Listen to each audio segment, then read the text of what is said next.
Hi, baby boomer fans. We are Jackie and Janine, the Pfeiffer Sisters, and love to talk about the 1950s, inviting you to reminisce with us as we explore experiences of that decade. We chronicled the distinct memories of our childhood in our book, While the Windmill Watched, a slice of rural America in the 1950s, which takes you on a notably historic journey through that often forgotten decade. We also want to hear about your experiences during the 1950s.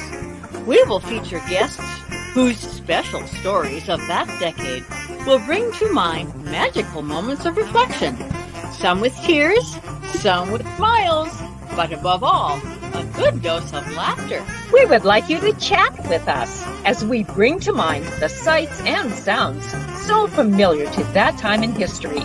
Grab your favorite malt or Green River. Make sure you are wide awake and get ready to be inspired about the 1950s. Welcome to the 1950s Fun Chat. How fun to see you all again. Thank you for joining us.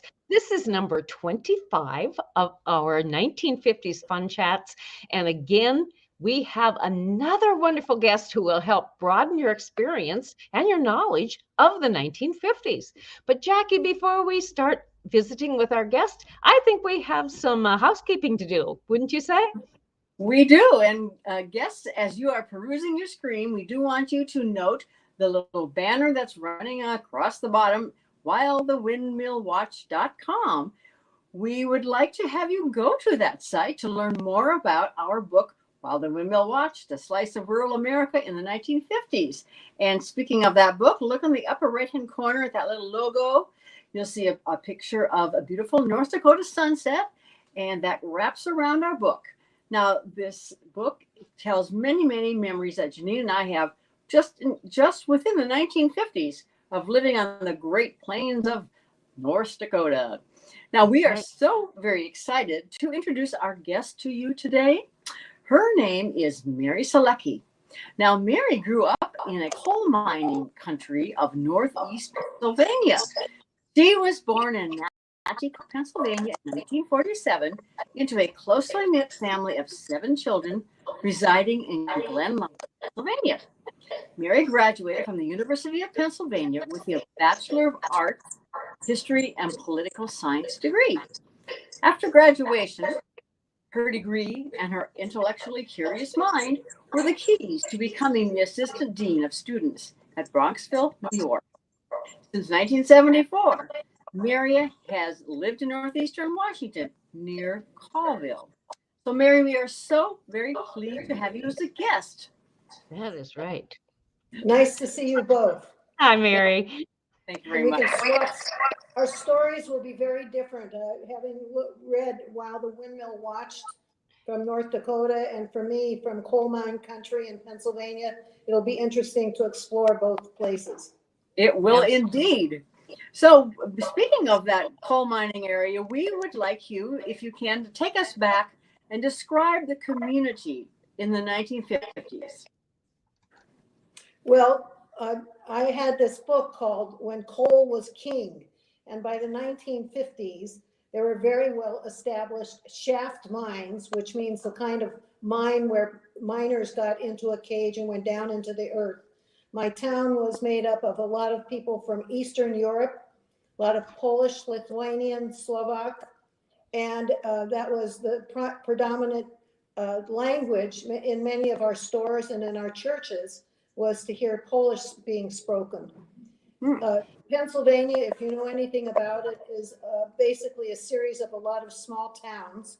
And my town, when I was growing up, had about 10,000 population. A lot of very big families where coal mining was the main income for those families. In fact, my grandfather and grandmother emigrated from Slovakia in the 1880s and ended up being in that area because there were other families from their small towns in Eastern Europe. Glen Lyon was a well-established community, had grocery stores, hardware stores, furniture stores, 5 Catholic churches, 1 Greek Orthodox church, 1 small Protestant church. There was just a lot of kids in school. We were the second year of the baby boomer generation when I was born. And so our first and second grades were exploded with kids. So it was a town where there were lots of kids your age to play, lots of families with connections to generations that lived in the community, a lot of people who were in business, who worked in mining, and a few professional people. Mary, is the layout of the town still the same as it was back then? Pretty much. Glen Lyon actually was initially founded by the Scottish people, and it got its name because it was in a glen. There were hills on both the east side and west side of town, the north and the south of town. So it was a long town of about 5 streets, but it was about a mile and a half long, and it nestled in these coal mine hills. Coal mining was all over the place, and in the 50s, our hills were not very pretty. They were very black, like a lot of the towns that were destroyed by coal and the kind of mining practices that were going on. Now they're beautiful with birch trees. The land has been recaptured. And I remember as a kid smelling sulfur all the time whenever we had rainstorms and things like that. Mm-hmm. So Yes. Mary, what impact did growing up in a mining community have on your future as you proceeded to adulthood? And you might want to touch on family size, your heritage, your faith, etc. Well, my grandfather became a foreman in the mines, so it was really a very basic part of our economy. My dad was one of 9. My mother grew up in Western Pennsylvania, but eventually moved to our little town. She was one of 12. So big families was the norm for us. And I'm one of 7. And we have a 20-year span. So the oldest is 10 years older than I am. The youngest is 10 years younger than I am. And we always had a house full of kids from around the whole neighborhood all the time. I think what that does is it certainly establishes you with social skills, with communication skills, with paying attention to other people's attitudes and their own way of life. My dad was a lawyer and had an office in what would be the big town, Wilkes-Barre, Pennsylvania, up in northeast Pennsylvania. And he went to work every day in an office where a lot of my girlfriend's dads went to work in either the grocery store, the hardware store, or in the mines itself. So it gave me an experience of many different kinds of families, but we were really pretty well close-knit in terms of the heritage from Eastern Europe. Mm-hmm. Was your mom a stay-at-home mom? Well, with 7 of us, you betcha she was. Yeah, yeah. My mom had been a secretary to her brother, who was a lawyer. And when my mother and father got married and they started to have children, she gave that up. And she ended up picking up those skills after she turned 50, after my dad had died. But that's another piece of the story. So my mom was definitely at home, but she was also very active in the community, and we were all expected to give to the community. That was a big part of our lives. Mm-hmm. Tell us about the Christmas holidays in your community back then. Well, a lot of the community activities were wrapped around the Catholic Church. Most of the East Europeans come with that heritage, and our Christmas events were really more about church and what went on there than it was about a lot of Santa Claus kind of stuff. Mm-hmm. In our own family, we would put up the tree, and it wasn't like today where everybody's exchanging gifts. Santa Claus brought the gifts. And one of my fondest memories is really hearing the sleigh bells that would have been rung down in the alley by somebody, and all of us looking out the window watching for Santa Claus, and then being told we had to get ourselves to bed because Santa wouldn't come until then. Oh. So Christmas morning was not spent with leisurely kind of time. We had to get up and go to Mass.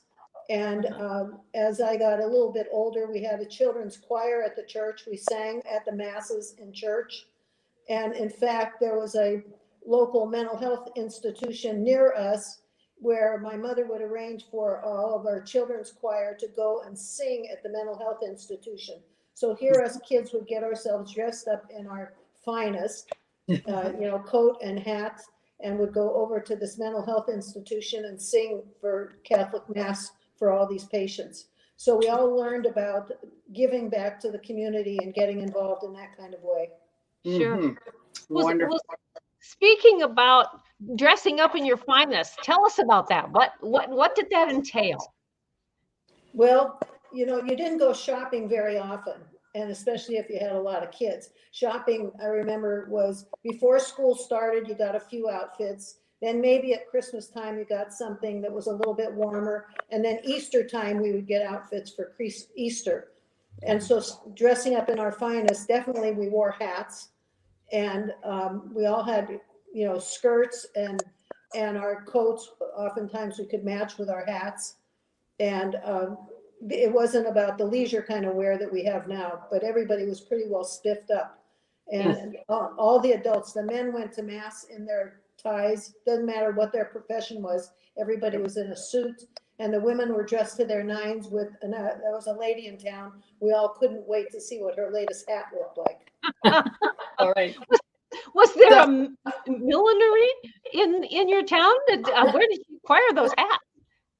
It was up in the big town. That would have been Wilkes-Barre, which really was only, not very far away, but that was the big town. My town, during the time that this was thriving, was about 10,000 population. It's now probably only about 2,000.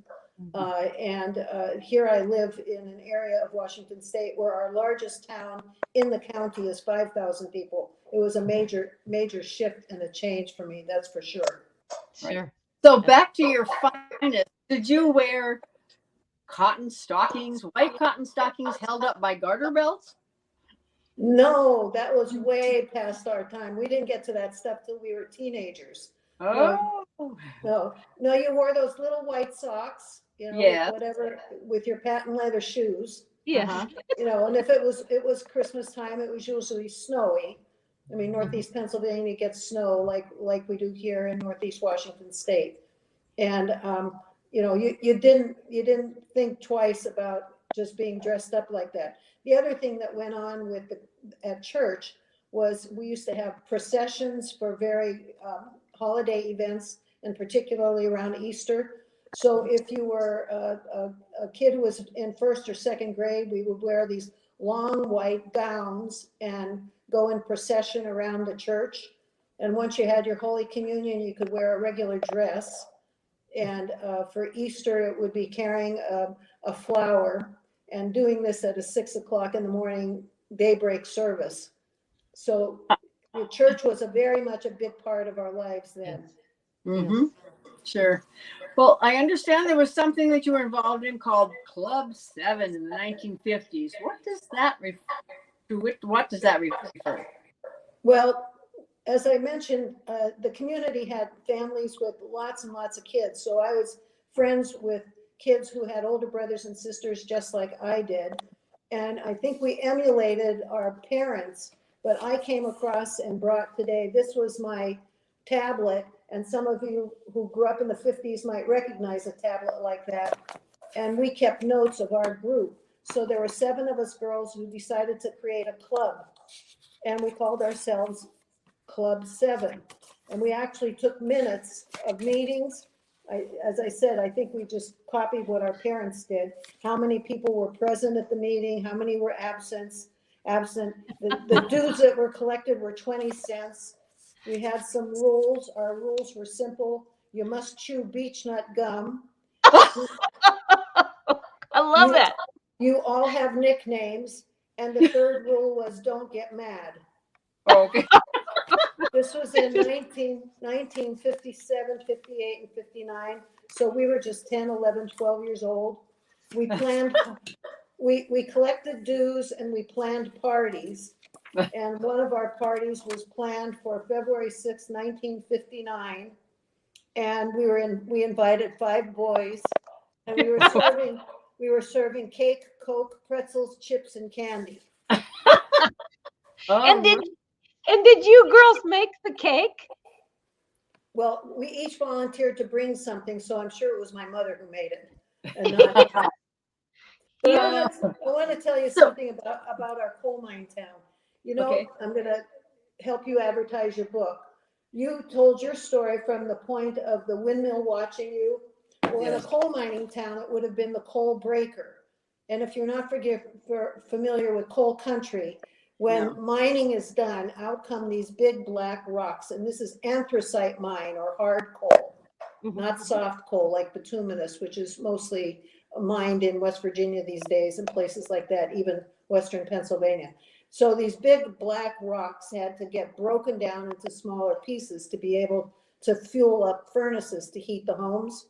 So in the middle of our town, what separated East Main Street from West Main Street, the coal breaker was placed because one of the shaft mines was up in a mountain, so that they would dump the coal from the coal trucks into the coal breaker, and gravity fed so that it would keep falling down into smaller pieces.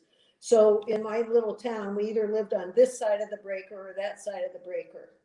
And it kind of divided us into east and west. And there were so many kids in school. There was a grade school on the east side and a grade school on the west side.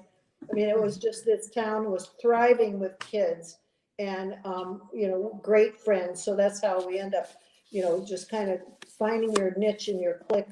And a lot of our activities got tied around church too. Sure.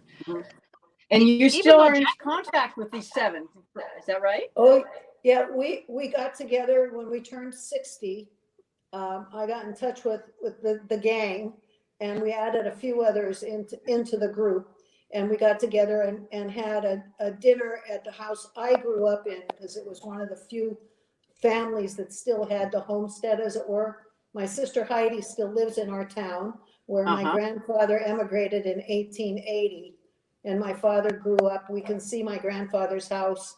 So when I think of Century Farms, I was so taken by that concept here in the Northwest. I realized I was a Century family in the coal mining town where I grew up. Coal is not king anymore. No. That in the 50s was a major economic change in our community. It got more expensive to pump the water out of the mines that had been drilled than it was to produce the coal out of them. And it shifted to big equipment mining and what's called pit mining, that would basically come and scoop the top of a mountain and move it. And it made it not very pretty at that time. But I remember the years where the miners, it was a company town. There was a company store, and people would rent houses from up on what was called Company Patch. And what was very different. What company? Catch, you said? Patch. Oh, Patch. Okay.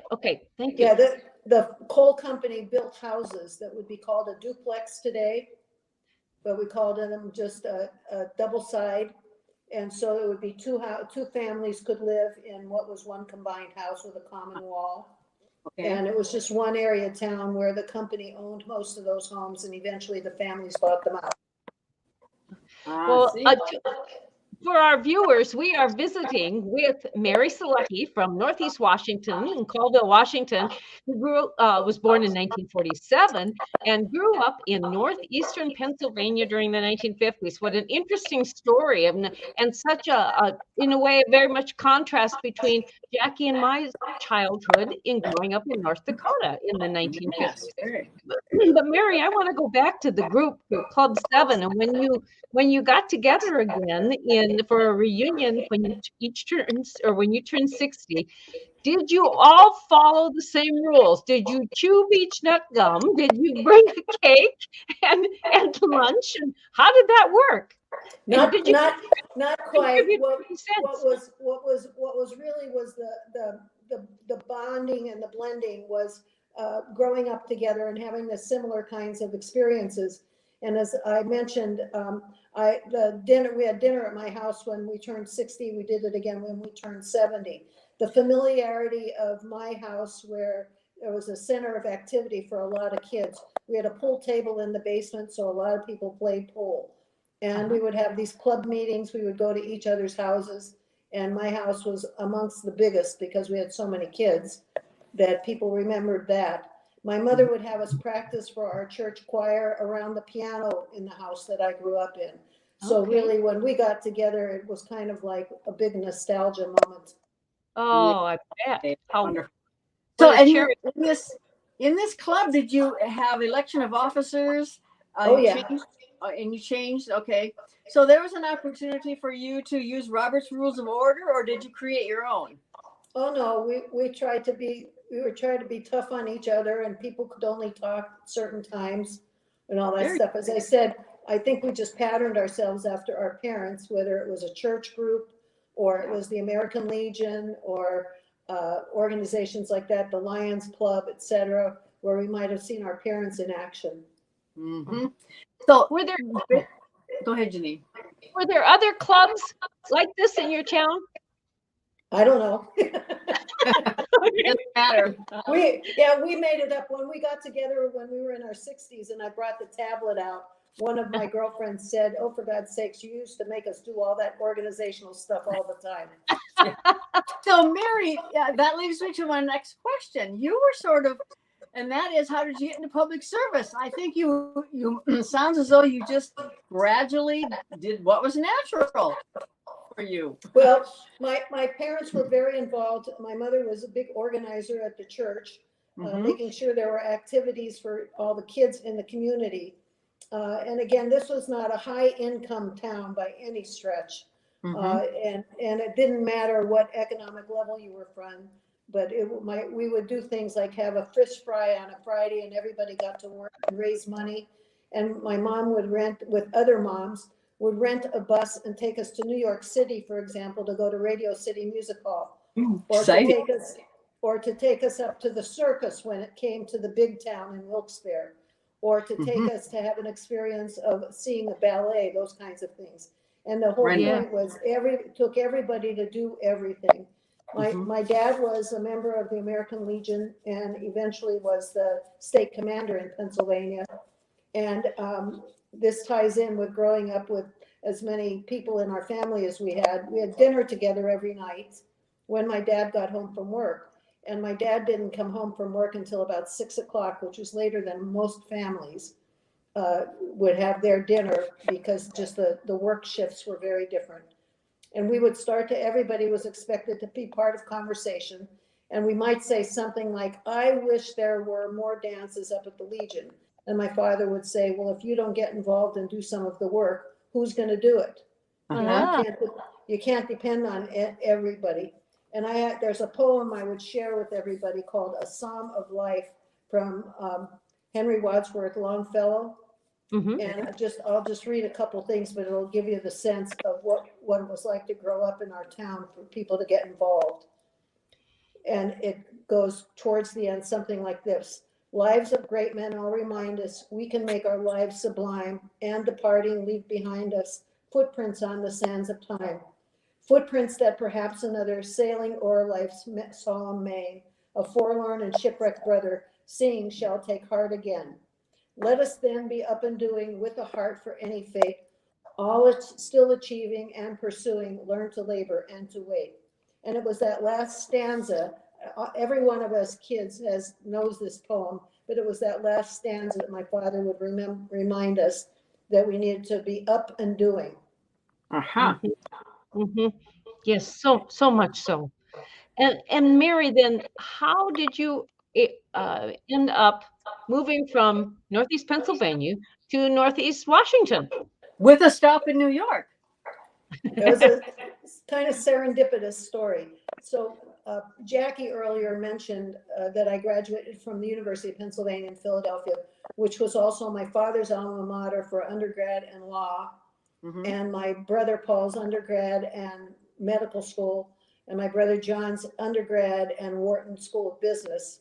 And I was the girl who went. My other sisters did different things. But I was in Philadelphia. I fell in love with learning about history and political science, and had an opportunity and was very involved in student activities. There's that "let us then be up and doing" again. Yes. And I was an assistant dean of students there and at Sarah Lawrence College in Bronxville, New York, where this was the end of the 60s. I graduated from college in '69. And the tradition would not have been that a girl from Glenline, Pennsylvania would find herself in Northeast Washington, but the whole sort of adventure, there are other places to be. And Harry Chapin was a balladeer. There was a song, A Better Place to Be. And it's kind of like, let's go find where there is a different kind of experience that we can have than what we grew up in back east. Yes. So after having lived near New York City and in Philadelphia, ended up with friends of mine coming to the West and falling in love literally with the mountains of Northeast Washington State. What a wonderful story. What a wonderful story. That piece ties back into my own life experiences. I discovered later, my grandparents all came from Slovakia. And as a family, my siblings and I went back to the town where my grandfather Selecky had come from and met relatives there. And I realized I come from mountains, the Tatra Mountains of Slovakia. I grew up in Appalachian area in Northeast Pennsylvania, and I now live in the mountains that are the foothills of the Rockies here in Northeast Washington State. Right. Yes. Where we grow up can have such an impact, a positive impact, or a long-lasting impact on where we do end up feeling settled and feeling at home, just in that environment. Indeed. Mary, I have a couple questions in wrapping up our conversation today. First one, is there a special fun memory that you can recall of living in the 1950s? We had an amusement park called Sansui, without cares what that means. And it was the best place that you could go and have fun, ride the Ferris wheel, ride the roller coaster. It had a swimming pool to it. And it was safe enough that we would get on the bus, us Club 7 girls would get on the bus and go up to the amusement park for the day and just be free and do all sorts of fun stuff. And as we got into our teenage years, they used to have dances there. And that's where you could go and meet other people. One of the first McDonald's was near there that came to the area. So our world started to expand as we were into the late 50s, into the early 60s for sure. Certainly. And then, what can you think of from the 1950s that positively influenced your life as an adult? I think that freedom of movement that we had as kids in our community allowed us to explore in ways that was different, but there was also a discipline. Our churches would ring the bells in the steeples at 6 in the morning, noon, and 6 at night. And when that bell at 6 at night, you better be on your way home. I think there was also an expectation of that kind of connectedness to family was among the best things that I can think of. And that when I'm together with my friends that we know we talk about. Yeah. That's what we find even when visiting from guest to guest who lived during the 1950s. Most often they talk about family and the importance of family, the connection of family, and how different that can be with today's generation versus what we experienced in the 1950s. It was a wonderful time to live then, certainly a unique time in the history of America. So our guest today has been Mary Selecky from Colville, Washington, Northeast Washington. We've so enjoyed visiting with her and learning about her life growing up in Northeast Pennsylvania and her background and the importance of church in her family and the importance of family and friends and community. All great assets of living in the 1950s. And so until next time, we hope that you remember, and Mary, I might say thank you to you too. I apologize for not thanking you as being our guest. This was wonderful to broaden our knowledge about the 1950s. But we do thank you for our viewers for watching today and for learning more about the 1950s. So until next time, when we have another guest coming on, we would like you to think about something different than what Mary described in the 50s. The cool cars, soda jerks, poodle skirts, and think about those and contemplate what, maybe even you had a green river during that time too. So Jackie, what else can you mention today? I would like to have them all our viewers to click on the red subscribe button and that little thumbs up icon. We want you to tell your friends, even your relatives, about the 1950s Fun Chat. So if you join us, please, live every week on Monday, 8 p.m. Central. And if you can't join us at that time, then do join us on our YouTube channel and stream from now until whenever. Then just click into YouTube 1950s Fun Chat. That's right. And if you want to learn more about Jackie and me, the Pfeiffer Sisters, you can go to our website, whilethewindmillwatch.com. See that ticking across the bottom of the screen. At that website, you will learn not only more about us, but you'll discover more about our book, about appearances that Jackie and I might be making, where you can purchase our book. And remember, folks, Jackie and I, we love to talk so much about the 50s that we're more than happy to schedule a Zoom meeting with you, and we can come in anywhere in the world and spread the joy of the 1950s.